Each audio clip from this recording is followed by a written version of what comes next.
kenapa oli harus diganti secara rutin? Apa yang terjadi kalau kita nekat tidak mengganti oli mesin? Video ini akan jadi jawabannya. Untuk memahami semua ini, kita awali dengan memahami tugas oli di dalam mesin. Jadi mesin itu kan isinya piston yang gerak naik turun di dalam silinder.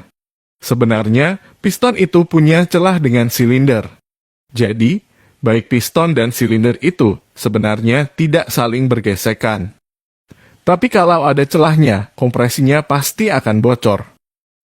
Karena udara yang mau dikompresi bisa keluar lewat celah-celah ini, itulah alasan piston punya sepasang ring. Ring ini akan merapatkan celah tersebut. Dengan kata lain, ring inilah yang akan bergesekan dengan silinder. Baik ring piston dengan silinder sama-sama terbuat dari besi. Yang mana kita tahu, kalau besi ketemu besi, pasti gesekannya bisa keluar api. Di sini, oli berperan sebagai penengah. Jadi oli ini punya kemampuan khusus, yakni masuk ke celah supermikro.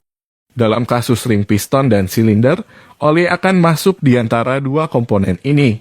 Sehingga, meski kita melihat ring dan silinder itu bergesekan, tapi nyatanya ada lapisan oli tipis di tengah-tengahnya. Itulah yang membuat ring piston bisa bergerak naik turun dengan licin tanpa menimbulkan gesekan.